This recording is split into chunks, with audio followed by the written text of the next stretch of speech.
উত্তরাঞ্চলে পেট্রোল পাম্পে অনির্দিষ্টকালের ধর্মঘট প্রত্যাহার করা হয়েছে। এই বিষয়ে বিস্তারিত জানাতে বগুড়া থেকে যুক্ত হচ্ছেন ফরহাদুজ্জামান শাহী।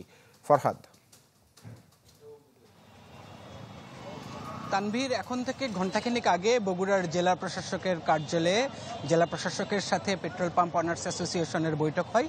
সেখানে বগুড়ার পুলিশ সুপার এবং যে ঘটনাকে কেন্দ্র করে আসলে রোডসের সড়ক বিভাগের আসলে উচ্ছেদ অভিযানকে কেন্দ্র করে এই পেট্রোল পাম্পের ধর্মঘট কিন্তু ডাকা হয়েছিল। সেখানে তাদের মধ্যে ফলপ্রসূ যে বৈঠক হয়, বৈঠক শেষে উত্তরাঞ্চলের উত্তর রাজশাহী বিভাগে পেট্রোল পাম্প অনার্স অ্যাসোসিয়েশনের সেক্রেটারি আব্দুল জলিল তিনি ঘোষণা দিয়েছেন যে তাদের মধ্যে আলোচনা ফলপ্রসূ হয়েছে এবং তারা সেই ধর্মঘট প্রত্যাহার করেছেন। ধর্মঘট প্রত্যাহারের পর থেকে আমরা দেখতে পাচ্ছি যে বগুড়ায় যে সমস্ত পেট্রোল পাম্পগুলো আছে সেই পেট্রোল পাম্পগুলো কিন্তু খুলে দেওয়া হয়েছে এবং প্রত্যেকটা পেট্রোল পাম্পে এখন স্বাভাবিকভাবেই যারা ক্রেতা আছেন তারা আসছেন এবং পেট্রোল ডিজেল সহ অন্যান্য যে সমস্ত জ্বালানি আছে সেই জ্বালানিগুলো কিন্তু কিনছেন তারা।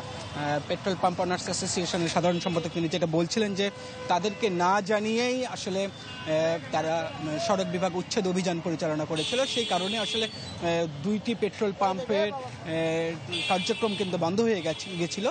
সেই প্রেক্ষিতে তারা সেখানে ধর্মঘট ডাকে এবং এই ধর্মঘটের সাথে শুধু রাজশাহী বিভাগ না, উত্তরাঞ্চলের যে আরেকটি বিভাগ রংপুর বিভাগ তারাও কিন্তু একাত্মতা ঘোষণা করে কিন্তু পেট্রোল সরবরাহ তারা বন্ধ করে দেয় এবং তার পরিপ্রেক্ষিতে আজকে সারাটা দিনই কিন্তু দুর্ভোগ ছিল সাধারণ যারা গাড়ি চালক এবং মোটরসাইকেল চালক তাদের মধ্যে একটা দুর্ভোগ হয়েছিল। কিন্তু আস্তে আস্তে বিকেলের দিকে এখন থেকে আধা ঘন্টা আগে আসলে পেট্রোল পাম্পগুলো যখন খুলে দেওয়া হয়েছে তারপর থেকে কিন্তু আবার যান চলাচল স্বাভাবিক হয়েছে এবং তেল পাওয়া কিন্তু স্বাভাবিক হয়েছে।